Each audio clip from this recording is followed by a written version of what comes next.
할렐루야. 참 좋은 찬양 감사드립니다.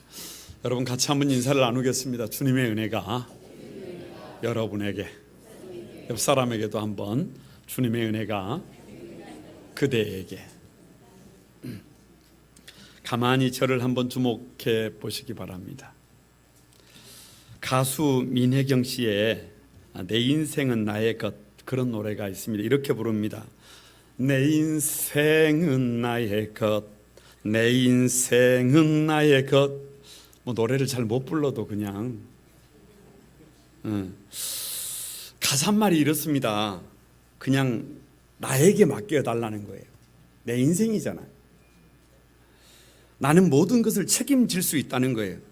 그래서 부모님들이 너무 자녀들을 향해서 가지 마라, 하지 마라, 이것 해라, 저것 해라. 그래서 그렇게 부모님을 너무 의지하는, 기대하는 삶을 살지 말고 자주적인 스스로의 삶을 개척해 나가라는 뜻의 좋은 노래라고 그렇게 생각을 합니다. 그런데 이 노래와는 상관없이 우리 시대의 특징이 뭐냐? 우리 시대의 특징이 내 인생은 나의 것이라고 생각한다는 것입니다.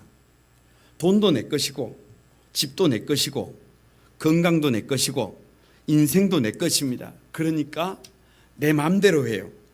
누구 하고 싶은 대로 해요? 나 하고 싶은 대로 합니다.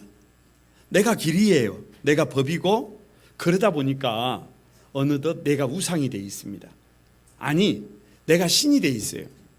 그래서 나를 거스리면 어린아이도 어른도 다 싫어합니다. 이것이 오늘 우리의 세상입니다. 그런데 우리가 꼭 알아야 될 것이 하나 있어요. 그것이 오늘 본문 29절에 다 같이 한번 따라서 해봅니다. 세상이 여호와께 속함. 세상이 여호와께 속했다는 거예요.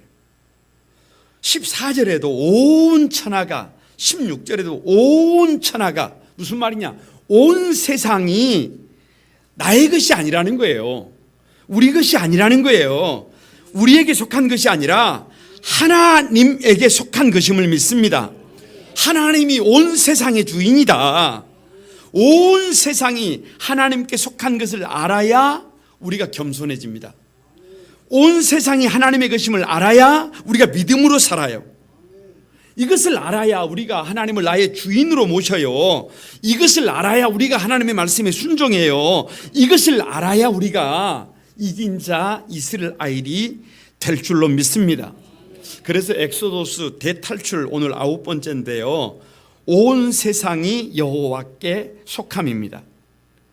여러분, 믿는 사람과 믿지 않는 사람의 차이가 뭔지 아세요? 믿지 않는 사람들은요, 온 세상이 여호와께 속한 것을 인정하지 않습니다. 내 인생 내 거예요. 그래서 죽을 때까지 온 세상을 부여잡으려고 합니다. 수단 방법 가리지 않고 내 것으로 만들려고 해요. 그러다 보니까 아파요. 그러다 보니까 다른 사람들을 힘들게 하고 눈물 흘리게 합니다. 그래서 삶의 자리가 지옥이 됩니다. 그런데요, 믿는 사람들은 온 세상이 여호와께 속함을 믿음으로 고백합니다. 모든 것이 내 것이 아니라 주님의 것이에요. 그래서 주님이 원하는 대로 살아요. 위해주고 아껴주고 세워줍니다. 눈물을 닦아줍니다. 그러다 보니까 작은 천국이 이루어지는 것을 믿습니다. 우리가 출애굽기를 보면서 대탈출, 도대체 무엇을 알아야 이 대탈출이 가능하느냐, 오늘 세 가지로 같이 은혜를 나누려고 합니다. 첫 번째가요, 같이 한번 따라서 해봅니다. 소유가 여호와의 것임을 알아야 한다. 3절을 여러분 같이 한번 읽어봅니다. 시작. 여호와의 손이 들에 있는 내 가축 곧 말과 나귀와 낙타와 소와 양에게 더하리니 심한 돌림병이 있을 것이며. 자, 저를 한번 봐보세요. 엊그제 입추가 지났습니다. 참 하늘은 높고 정말 그 하늘을 쳐다보고 있노라면 마음까지도 넓어지는 것 같습니다. 거기다가 푸른 그 들판에 여러분 말들이 가득하다고 생각해 보세요. 짐을 싣고 다니는 나귀와 낙타가 가득하다고 생각해 보세요. 소와 양이 가득해서 풀을 뜯고 있다고 생각해 보세요. 얼마나 아름답습니까? 아니, 이 온 세상을 바라볼 때 여러분 어떻게 보이십니까? 노래 가사말처럼 이 모든 것이 하나님이 날 위해 준비해 주신 세상입니다. 거기에 초점이 맞춰지면 모든 것이 은혜예요. 그런데 우리의 마음이 거기에 맞춰져 있지 않아요. 왜 오늘 5번째 재앙이 이 가축의 돌림병이냐, 심한 돌림병이냐? 여러분 가만히 생각을 해보세요. 가축들이 주인이 사람이 아니라 하나님이신 것을 밝히고 있습니다. 말의 주인이 하나님이라는 거예요. 나귀의 주인이 하나님이라는 거예요. 낙타의 주인이 하나님이라는 거예요. 소와 양의 주인이 하나님이라는 겁니다. 할렐루야. 그런데 바로와 애굽 사람들은요, 그렇게 생각을 안 했어요. 어떻게 생각을 했느냐? 가축 정도는 마음만 먹으면 얼마든지 키워낼 수 있어요. 심지어는요, 너무 하찮게 생각을 해서요, 가축도 키우지 않고 종들에게 키우게 했어요. 종이 존재하는 이유, 가축이 존재하는 이유는 딱 한 가지, 재산 증식이에요. 참 신비합니다. 재산 이거 별거 아니에요. 한 마리가 1년 지나면 2마리가 되고요. 2마리가 1년 지나면 4마리가 되고요. 4마리는 8마리가 되고, 8마리는 16마리가 되고, 16마리는 32마리가 되고, 32마리는 64마리가 되고, 64마리는 128마리가 됩니다. 그러니까 무슨 말이냐? 기하급수적이에요. 할렐루야. 돈 버는 것 어렵습니까? 재산 불리는 것 어렵습니까? 애굽 사람들은 그렇게 생각 안 해요. 식은 죽 먹기예요. 아무것도 아니에요. 그래서 재산은 내 것이에요. 하나님의 도움 없이도, 하나님의 은혜가 아니어도 재산을 늘려가는 것은 아무 어려움이 별로 없어요. 이것이 애굽 사람들의 마음이고, 이것이 세상 사람들의 마음이고, 이것이 바로의 마음이에요. 오늘 여러분의 마음은 어떻습니까? 지금 우리 교단에요, 뜨거운 이슈가 한 가지 있습니다. 뭐냐? 교회를 담임하던 목회자가 은퇴를 하면 후임 목회자를 청빙해야 합니다. 그런데 담임 목사님의 아들이 목회자예요. 어찌 보면 아버지 목사님과 함께 대를 이어서 교회를 가장 잘 이끌 수 있는 사람이 목사님의 아들이라고 생각할 수 있습니다. 그래서 지금 유럽과 미국에서는요, 아버지가 목회를 하고 은퇴를 하면 아들이 목회를 이어서 하는 것에 대해서 아무런 문제가 되지 않아요. 오히려 권장사항 중에 하나입니다. 그런데 우리 한국에서는 조금 달라요. 한국에서 대표적인 교단이 우리 대한예수교 장로교 통합 측이 있고, 그리고 합동 측이 있습니다. 양대 큰 산맥이에요. 가장 건강한 교회들이에요. 그런데 우리 교단에서 여기에 문제를 제동에 걸었어요. 이것은 목회자 세습이다. 교회는 세상과 달라야 한다. 세상이 빛이 되고 소금이 되어야 한다라고 하는 문제의식 때문에 다른 보수적인 교단에서, 다른 군소 교단에서는 생각하지도 못하는 법을 우리 교단이 만들었어요. 무슨 말이에요? 우리 교단이 그만큼 건강하다는 얘기입니다. 할렐루야. 그래서 그 법이 뭐냐? 목회자 세습 금지법입니다. 내용이 이렇게 돼 있어요. 은퇴하는 담임 목사의 아들을 담임 목사로, 후임 목사로 청빙할 수 없다, 이것입니다. 그런데 우리 교단에서 가장 큰 교회가 명성교회예요. 10만 명이 모입니다. 이제 목사님이, 김삼원 목사님께서 목회를 하시다가 은퇴를 하셨어요. 그런데 2년여가 지난 지금 그 아들 목사님이 후임 담임 목사로 청빙을 받았습니다. 그런데 그것이 우리 교단 헌법을 위배하는 것이다 라고 해서 고발이 돼서 총회재판국이 지난주 8월 7일 날 판결을 했는데 전혀 의외의 판결이 나왔어요. 김하나 목사의 담임 목사 청빙은 유효하다. 아무 문제가 없다. 이렇게 됐어요. 그래서 지금 총회가 좀 시끄럽습니다. 제가 이 소식을 접하고 가만히 생각을 해봤어요. 여러분 한번 생각을 해보시기 바랍니다. 저 명일동에 정말 황무지 같은 그 땅에 명성교회를 누가 개척했느냐? 김사만 목사님이 개척을 했어요. 그렇다고 한다면 명성교회를 누가 가장 잘 알까? 당연히 김사만 목사님입니다. 명성교회를 누가 가장 사랑하느냐?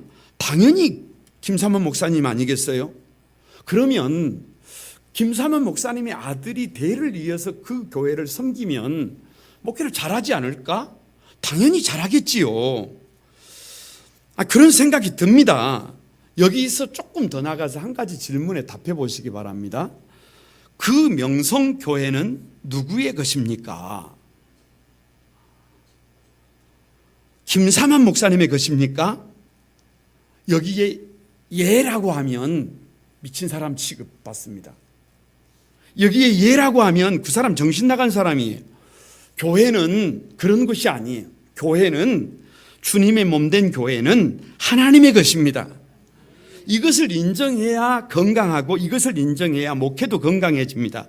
아마 제가 생각할 때는 9월 총회가 열리면 이 재판 결과는 바로 잡아지게 될 것이라 그렇게 생각이 되어집니다. 마찬가지입니다. 저와 여러분도 우리 스스로에게 질문을 해봐야 해요. 저와 여러분이 가지고 있는 재산이 있어요. 소유가 있어요. 내가 땀을 흘려서 번 거예요. 내가 수고해서 얻은 거예요. 내가 피땀 흘려서 얻은 것이 내가 가지고 있는 재산이라니까요. 그 재산 누구의 것입니까? 내 것이잖아요. 그걸 뭐로 물어봅니까? 라고 말할 수 있어요. 왜? 당연한 것이잖아요. 그런데 저와 여러분이 여기에 이것은 100% 나의 것이다 라고 하신다면 죄송합니다. 성서적으로 정신 나간 소리입니다. 미친 사람이 됩니다. 아니, 바로가 됩니다. 아니, 10가지 재앙을 겪고 또 겪어야 정신을 차릴 사람이 그 사람입니다. 왜 이 재앙에서 애굽의 가축과 이스라엘 자손의 가축을 하나님이 구별하시는 줄 아십니까?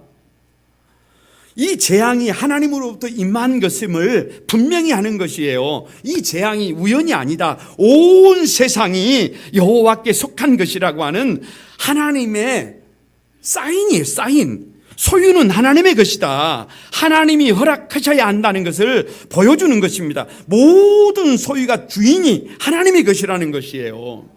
여러분, 가축의 돌림병이라고 하는 건요, 이거 참 무서운 것입니다. 우리나라에 언제부터 가축 전염병으로요 나오는 말이 살처분이라는 말이 나왔어요. 생매장이라는 말이 나옵니다. 살처분은 살아있는 가축을 죽이는 것이 살처분이고, 생매장은 산채로 매장하는 게 생매장입니다. 그런데 가축 전염병에 걸리게 되면 이 살처분은요 정말 사람이 할 짓이 못 돼요. 어떤 곳에 살처분하러 보건소 직원이 들어가면은요 농장 주인들이 차라리 나를 죽이라고 막습니다. 왜요? 여러분, 이 농장에서 전염병이 발생을 했어요. 그런데 그 농장에 트럭이 사료를 싣고 들어갔어요. 그래서 그 트럭이 이쪽 농장에를 갔는데 이쪽 농장에는 아직 전염병이 옮지 않았어요. 소들이 괜찮아요. 그러면 이쪽에 있는 소들까지도 다 살처분해야 해요. 그러면 생떼 같은 그 소들을 어떻게 죽이겠어요? 그러니까 주인도 차라리 소를 죽이려면 나를 죽이라 그래요. 그러면 주인도 울고 보건소 직원도 한 번에 그 생떼 같은 소들에게 100마리, 120마리 이런 소들을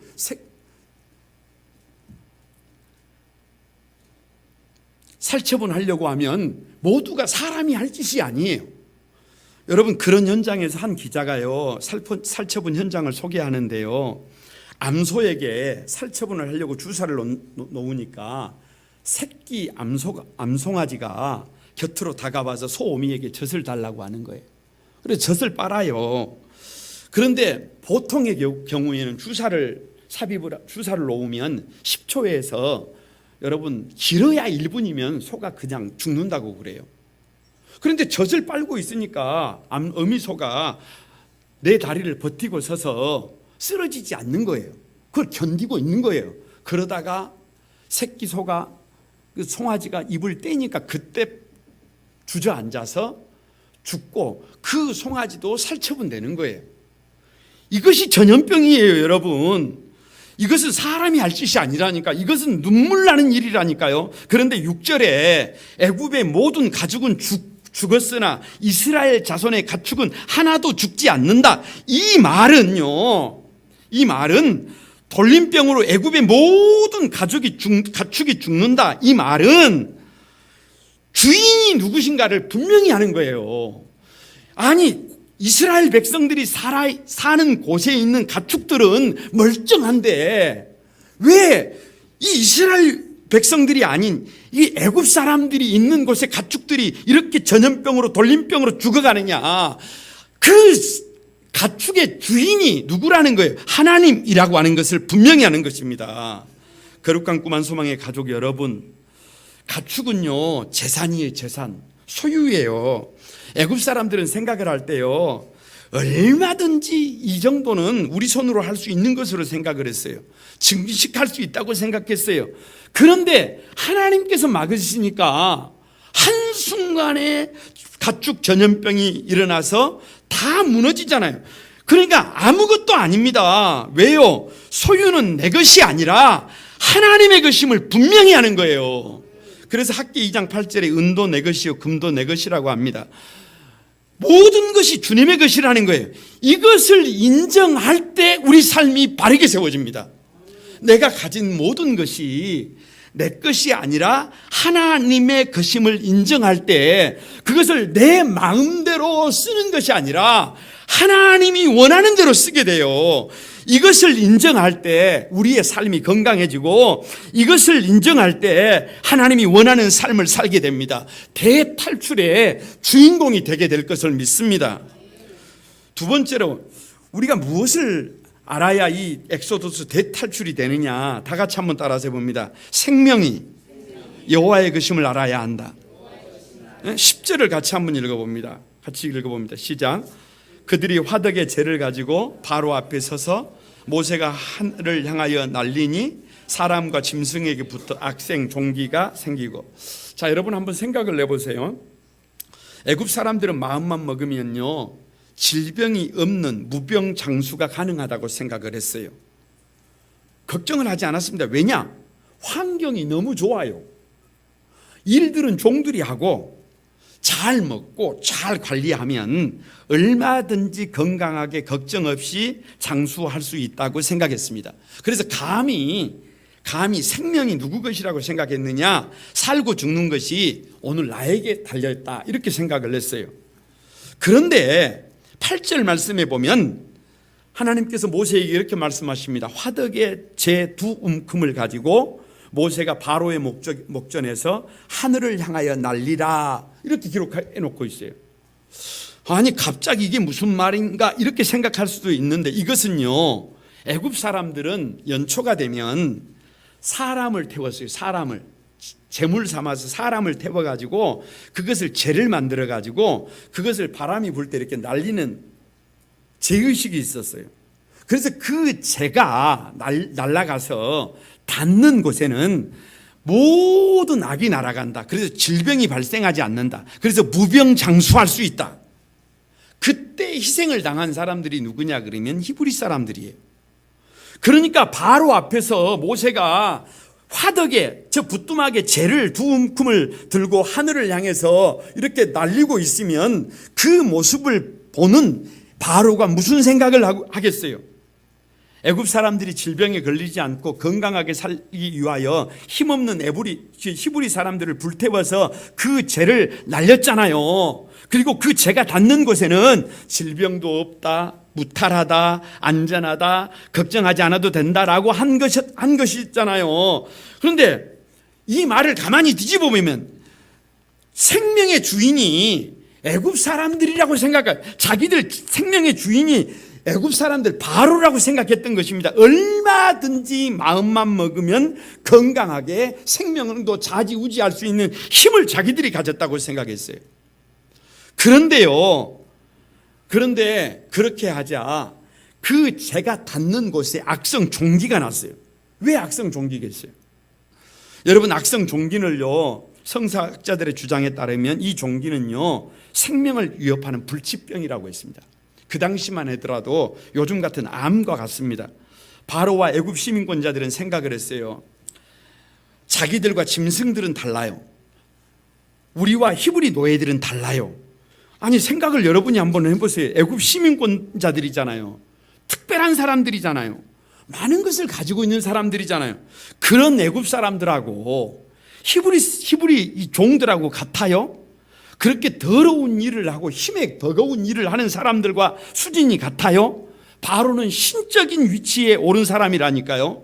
그런 바로가 히브리인들의 생명을 똑같은 존재로 보겠습니다. 어림도 없는 일입니다. 나는 존귀하지만 저 히브리 사람들은 짐승 같은 거예요. 그러니까 바로의 힘은 노예들의 생명조차도요, 자신들이 마음대로 할 수 있었어요. 그래서 생명의 주인은 누구다? 나다, 나. 그렇게 생각하고 있었습니다. 그런데 여기에 대해서 하나님의 생각이 전혀 달라요. 애굽의 시민들도 히브리 사람들도 똑같은 생명이다. 누구는 존귀하고 누구는 가치 없는 것이 아니라 똑같이 존귀한 생명이다. 바로도 종기 앞에서는 똑같아졌고요, 애굽 사람들도 종기 앞에서 똑같아졌고요, 저 가축들도 종기 앞에서 똑같아졌어요. 왜요? 생명은 애굽 사람들에게 달린 것이 아니라, 바로가 마음 먹은 대로 될 수 있는 것이 아니라, 생명의 주인이 사람이 아니라 하나님이라는 것입니다. 제가 목회를 가만히 하면서요, 우리 교회 청년들이 결혼을 합니다. 그러면 결혼을 할 때요, 마음속에 벌써 부담이 있어요. 하나님, 빨리 생명을 주셔야 합니다. 자녀를 주셔야 합니다. 그래서 마음의 부담을 가지고 기도해요. 왜냐 그러면, 어떤 경험들이 있냐 그러면, 여러분, 결혼을 해도요, 다 아기가 생기는 줄 아세요? 그거 아닙니다. 별짓을 다 해도요, 생명은 하나님이 주셔야 가능한 줄로 믿습니다.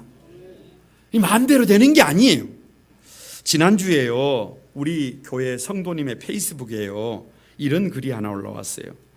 준비 없는 이별은 슬픔이 훨씬 더 큰 법이다. 이렇게 오늘 띄우면서 글을 이어갔습니다. 25년 입사 동기이자 친구가 48세의 짧은 생을 마감하고 다시는 올 수 없는 먼 나라로 떠났다.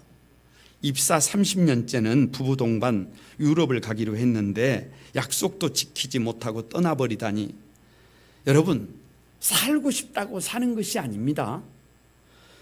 살아내야 한다고 살아내지는 것이 아닙니다. 하나님께서 생명을 주셔야 살 수 있는 줄로 믿습니다. 에스겔 18장 4절에요, 모든 영혼이 다 내게 속한지라 라고 말씀하십니다. 생명의 주인은 사람이 아니라, 저와 여러분이 아니라 하나님이라니까요. 여러분, 올해 무병장수하고 싶어요. 자녀들이 건강하게 자리 잡는 모습을 보고 싶어요. 교회가 건강하게 성장하는 것을 보고 싶어요. 그런데요, 그건 내 마음대로 되는 것 아닙니다. 하나님이 허락하셔야 그것이 됩니다. 살고 죽는 것은 내게 속한 것이 아니라 하나님께 속한 것입니다. 여기 한 가지요, 이 종기가, 악성 종기가 이상하게 술객들로부터 시작됩니다. 아니, 말이 안 돼요. 왜? 술객들은 박사들이에요. 재산이 있는 사람들이에요. 환경이 좋은 사람들이에요. 많은 것을 가진 사람들이에요. 그러면 이런 사람들은 실력이 있잖아요. 능력이 있잖아요. 아니, 재주를 부릴 수 있잖아요. 그런데 왜 그 사람들에게서부터 종기가 시작되느냐? 하나님은요, 사람들이 얼마나 실력이 있느냐, 얼마나 지위가 있느냐, 얼마나 존귀하냐, 이것을 보는 게 아니에요. 하나님이 사람을 보실 때는요, 누구에게 책임이 있느냐, 그것을 보는 것입니다. 그래서 요술사들이 하나님의 재앙을 흉내내면서 바로의 마음이 더 강팍해졌잖아요. 그러니까 재앙을 가지고 오는 결정적인 일을 하게 되는 이 요술사들에게 그 책임을 묻는 거예요. 교회의 지도자들에게 그 책임을 묻는 것입니다. 거룩한 꿈 우리 한소망의 가족 여러분, 생명의 주인이 누구라고요? 내가 아닙니다.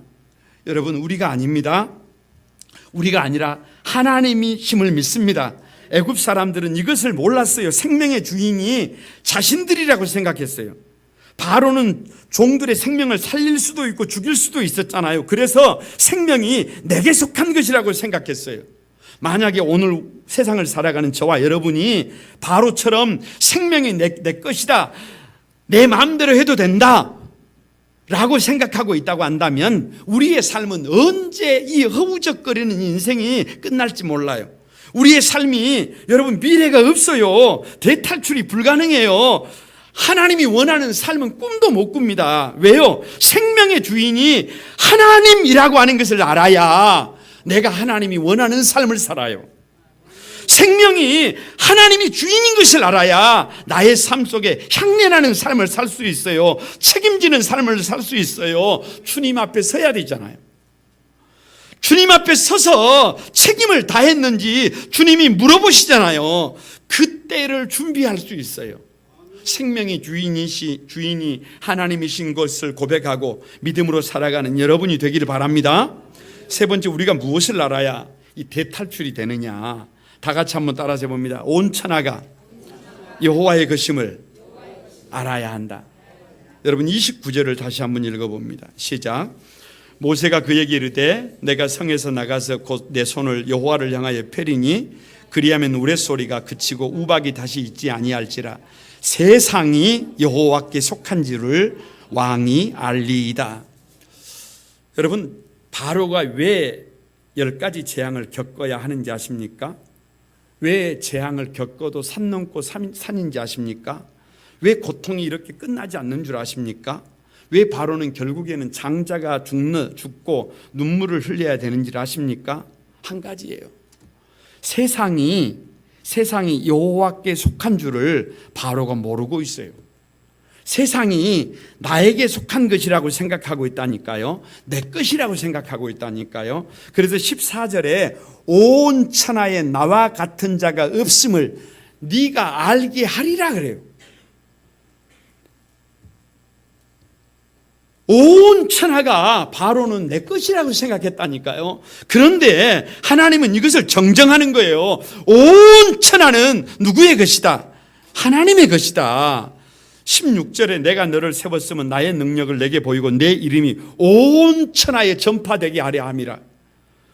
바로를 세운 이유도, 저와 여러분을 세운 이유도 온 천하에 하나님 같은 분이 없음을 보여주기 위해서라고 말씀하십니다. 여러분, 이렇게 재앙을 선포할 때요, 두 부류로 나눠져요. 두 부류로 나눠집니다. 20절에 보면 하나는 여호와의 말씀을 두려워하는 자들이 있어요. 이들은 자신들의 생축과 들에 있는 것들을 다 모아서 집 안으로 들어왔어요. 왜요? 하나님의 말씀이잖아요. 그래서 거기에 반응해서 우박에 맞으면 피해를 입으면 안 되니까 집 안으로 가지고 몰아서 들어온 것입니다. 그런데 또 한 사람들은 21절에요, 여호와의 말씀을 마음에 두지 않아요. 이들은 하나님의 말씀을 마음에 두지 않으니까 거기 말씀에 반응하지 않아요. 변화를 시도하지 않아요. 그래서 자신들의 생축들을 들녘에 그대로 두었습니다. 어떻게 되겠어요? 오늘 저와 여러분은 전자입니까? 후자입니까? 하나님의 말씀을 마음에 둬야 해요. 온 천하는 내 것이 아니라 하나님이 주인입니다. 이것을 알아야 온 천하를 하나님이 주인인 것을 알고 구별해서 복 있게 사용하게 될 것을 믿습니다. 온 천하가 하나님이 주인인 것을 알면요, 우리가 해야 될 일은요, 22절에 하늘을 향하여 손을 드는 것밖에 없어요. 가만히 묵상을 하면서 이런 생각을 했습니다. 그냥 재앙을 내리는 것이 아니라 모세로 하여금 하늘을 향해서 손을 펼칠 것을 강력히 요청합니다. 무슨 말이에요? 이 재앙이 모세가 내리는 게 아니에요. 이 재앙은 모세가 내리는 것이 아니라 하나님께로부터 내려오는 것을 밝히고 있습니다. 그러니까 누가 성도냐? 손을 들어 하나님께 요청하는 사람들이 성도인 줄로 믿습니다. 내 마음대로 사는 것이 아니라니까요. 왜요? 내 것이 아닌데요. 온 천하가 하나님의 것인데요. 그러니까 무슨 일을 할 때는 하나님을 향하여 손을 들어야 해요. 모세가 손을 들라고 하는데 손만 든 것이 아니라 지팡이까지 들어요. 이게 무슨 말이에요? 믿음의 확신입니다. 여러분, 사인을 보낼 때요, 사인을 보낼 때 가끔 가다가 제가 앞에서 이렇게 뒤에 계신 분들에게 사인을 보낼 때가 있어요. 그런데 안 봐요. 그럼 제가 어떻게 하는 줄 아세요? 이렇게 합니다. 이 사인이에요. 저 멀리서 잘 못 봐요. 그럴 때 지팡이를 드는 거예요. 그러니까 모세가 지팡이를 들었다는 것은 100% 믿음을 확신을 가지고 내가 손을 들면 하나님이 일하신다는 거예요. 모세가 손을 들 때 애굽 전국에 우박과 불이 애굽 땅의 사람과 짐승의 밭에 모든 채소에 내리심에라고 기록하고 있잖아요. 24절에 심히 맹렬하니 25절에 모든 것을 쳤으며 모든 나무를 꺾었으되라고 기록하고 있습니다. 그 정도가 얼마나 엄청난 것이었는지를 밝히고 있습니다. 온 천하가 하나님의 것이라는 거예요. 여러분, 그러기 때문에 우리 성도들은요, 날마다 하나님을 향하여 손을 들어야 합니다. 여호수아가 저 아말렉과 전쟁을 벌이고 있을 때 이 모세의 두 손이 내려가면 이상하게 여호수아가 지잖아요. 그런데 이 모세의 두 손이 올라가면, 기도의 손이 올라가면 하나님을 향하여 하나님을 향하여 이 두 손이 올라가면 전장터에 나가 있는 여호수아가 승리하는 것을 우리가 너무 잘 알고 있잖아요. 저와 여러분의 두 손이 온 세상의 주인이신 그 하나님 앞에 우리 두 손을 들시게 되기를 바랍니다. 사랑하는 한소망의 가족 여러분, 온 천하의 주인이 하나님이, 이것을 분명히 알아야 믿음의 삶을 살아요. 이것을 알아야 두 손을 들어요. 온 천하가 하나님께 속했다니까요. 이 믿음을 갖고 있어야, 이 믿음의 확신을 갖고 있어야 여러분, 하나님 앞에서요, 믿음으로 나를 구별할 수가 있어요. 저는 그런 생각을 해봤습니다. 고센 땅에는 불과 우박이 내리지 않았어요. 이 세상 사람들이요, 참 많아요. 정말 막 휩쓸려서 한 뭉텅이가 막 어우러져 살아가고 있는 것 같아요. 믿는 사람과 믿지 않는 사람이 구별이 되지 않아요. 그런데요, 여러분, 하나님은 애굽 땅과 고센 땅을 구별하셨습니다. 그리고 고아처럼 저 히브리 사람들을, 하나님의 백성들을 버려두지 않으셨어요. 구별하셨습니다. 재앙이 패스 오버되게 만드셨습니다. 이것이 하나님의 사랑임을 믿습니다. 모든 것이, 온 천하가 하나님이 주인이라는 것입니다. 말씀을 마치려고 합니다. 후안 카를로스 오르티지 목사님의 제자입니까? 라고 하는 책을 오래전에 읽은 적이 있어요. 그 책에 보면 진주를 사는 사람과 파는 사람의 비유가 기록되어져 있습니다. 한 진주를 구하는 사람이 있었어요. 그래서 진주를 구하기 위해서 집을 떠나서 진주를 찾아다니는데 어느 날 정말로 세상에서 하나밖에 없는 값진 진주를 발견했습니다. 그래서 상인에게 물었습니다. 이거 얼마입니까? 상인이 진주를 구하는 사람에게 말합니다. 당신이 가진 전부를 주십시오. 말했어요. 집에 갈 여비만 좀 빼주십시오. 아, 집도 있어요? 그럼 그 집도 주셔야 하는데요. 그러니까 진주를 구하는 사람이, 아니 그러면 우리 가족들과 자식들은 어떻게 살아고요? 그때 진주 주인이 이렇게 말합니다. 아, 가족도 있어요? 가족도 주셔야 합니다. 그런데도 그 진주를 포기할 수가 없어요. 왜요? 너무나 소중합니다. 그래서 다 주기로 하고 그 진주를 사게 됩니다. 여기서 대반전이 있어요. 상인이 진주값으로 받은 전부를 진주를 구하는 그 사람에게 다시 돌려줍니다. 그러면서 이렇게 말합니다. 이것을 당신에게 잠시 맡겨둡니다. 이것은 당신의 것이 아니라 내 것입니다. 당신 뜻대로 사용하지 말고 내가 원하는 곳에 써 주십시오. 여러분, 진주를 구하는 사람은요, 자기가 지금 모든 것을 가지고 있지만 그것은 내 것이 아니에요. 그것은요, 상인의 것이에요. 잠시 맡은 것입니다. 내 뜻대로 뜻대로 사용해서는 안 돼요. 이것이 기독교의 청지기론입니다. 이것이 기독교의 물질관입니다. 내가 가진 전부는 내 것이 아니라 하나님의 것이에요. 내가 가진 것이 내 것이 아니기 때문에 내가 원하는 대로 그냥 쓰면 되는 것이 아니고 하나님이 원하는 대로 사용해야 합니다. 모든 소유가 하나님의 것이에요. 그렇기 때문에 모든 소유는 하나님이 원하시는 것으로, 모든 생명은 하나님의 것이에요. 그래서 내가 살고 싶은 대로 사는 것이 아니라 하나님이 원하시는 대로 살아야 해요. 온 천하는 하나님의 것입니다. 그러기에 그 하나님 앞에서 우리가 할 일은 두 손을 드는 것입니다. 거룩한 꿈 한소망의 가족 여러분, 내가 가진 소유가 내 것이 아니라 하나님의 것임을 인정하십시다. 내 생명이 나의 것이 아니라 하나님의 것임을 인정하십시다. 온 천하가 우리의 것이 아니라 하나님의 것임을 인정하십시다. 이것을 알아야 내가 겸손해집니다. 이것을 알아야 믿음으로 달려갈 수 있습니다. 이것을 알아야 대탈출이 가능해집니다. 그 기적의 주인공들이 여러분이 되시기를 주님의 이름으로 축복합니다. 우리 같이 한번 찬양하면서 기도하도록 하겠습니다. 우리 보좌 앞에 모였네.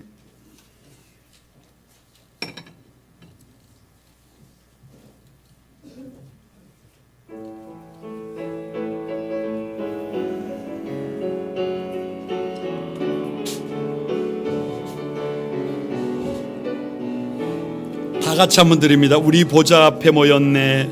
우리 보좌 앞에 모였네. 함께 주를 찬양하며 함께 주를 찬양하며 하나님의 사랑 하나님의 사랑 그 아들 주셨네. 그 아들 주셨네. 그의 피로 우린 구원받았네. 십자가에서 쏟으신 그 사랑 같이 온 땅에 흘러 각 나라와 족속 백성 방언에서 구원받고 주 경배드리네. 구원하심이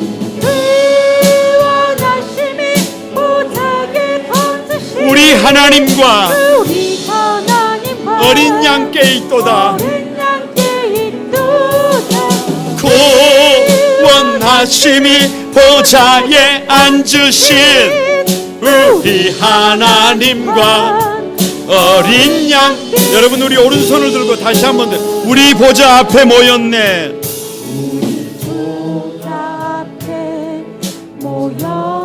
함께 주를 찬양하며 함께 주를 찬양하며 하나님의 사랑 그 아들 주셨네. 하나님의 사랑 그 아들 주셨네. 그의 피로 우린 구원받았네. 그의 피로 우리 구원받았네. 십자가에 쏟으신 그 사랑 십자가에서 쏟으신 그 사랑 강같이 온 땅에 흘러 강같이 온 땅에 각 나라와 족속 각 나라와 족속 백성 방언에서 구원받고 주경. 여러분, 우리 두 손을 들고 같이 한번 고백합니다. 구원하심이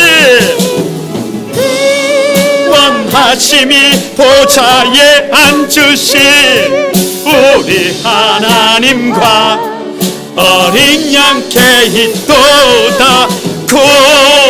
구원하심이 보좌에 앉으신 우리 하나님과 어린 양. 다시 한번 여러분, 구원하심이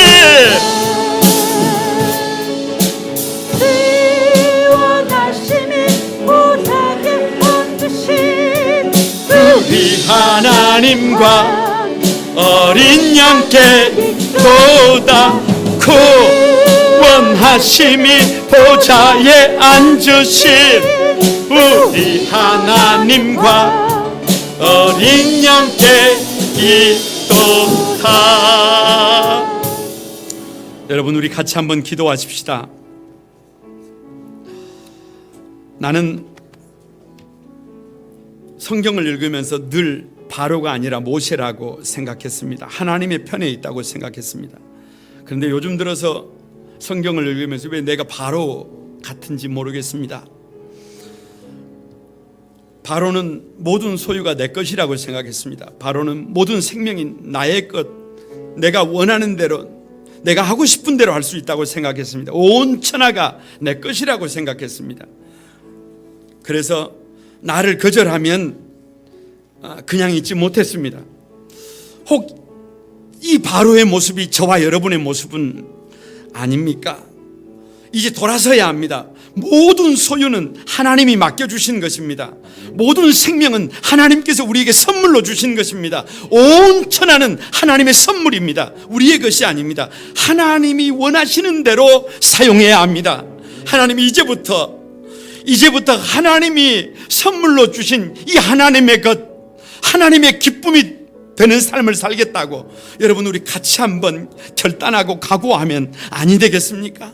같이 한번 하나님 앞에 두 손 들고 하나님 앞에 주여 삼창하고 같이 한번 결단하고 각오하십시다. 다 같이 한번 기도하겠습니다. 주여, 주여, 주여. 거룩하신 하나님, 모든 소유는 하나님의 것인데 내 것인 줄 알고 살았습니다. 왜 이렇게 세상이 시끄럽습니까? 교회조차도 내 것이라고 생각합니다. 왜 이렇게 세상이 어렵습니까? 내 것이라고 생각해서 내 마음대로, 내 생명도 내 마음대로, 온 천하도 내 것이라고 생각하고 내 마음대로, 그래서 여기가 지옥이 되어버렸습니다. 이제는 바꾸고 싶습니다. 이제는 새로워지고 싶습니다. 이제는 달라지고 싶습니다. 우리 거룩한 꿈 한소망 교회에서부터 아버지 변화를 시도하고 싶습니다. 그래서 이 땅에 하나님의 나라를 세우고 싶습니다. 주님 도와 주옵소서. 주님 역사해 주옵소서. 주님 우리를 불쌍히 여겨 주시옵소서. 거룩하신 하나님 아버지, 저 애굽 땅에 재앙이 끝도 없이 산을 넘으면 또 산이 오는 것처럼 그 고통과 눈물이 반복되는 이유가 무엇입니까? 하나님 아버지, 모든 소유가 내 것이라고 생각했습니다. 그래서 나 하고 싶은 대로 살았습니다. 모든 생명이 내 것이라고 생각했습니다. 그래서 내가 원하는 대로 살았습니다. 온 천하가 내 것이라고 생각했습니다. 그래서 내 마음대로 살았습니다. 하나님, 그 결과는 재앙이었고 그 결과는 철저한 붕괴였습니다. 이제는 이 삶에서 하나님 새로워지고 싶습니다. 방향을 바꾸고 싶습니다. 모든 소유는 하나님의 것입니다. 하나님이 원하는 대로 사용하겠습니다. 모든 생명은 하나님의 것입니다. 하나님이 원하시는 삶을 살겠습니다. 온 천하는 하나님의 것입니다. 우리 하나님 앞에서 두 손을 들겠습니다. 이 고백이 오늘 우리 성도들의 고백되게 하셔서 더 이상 절망이 없고 더 이상 좌절이 없는, 더 이상 재앙이 없는 하나님 아버지 아름다운 믿음의 삶을, 복 있는 삶을 살아가도록 축복해 주소서. 예수님의 이름으로 기도드리옵나이다. 아멘.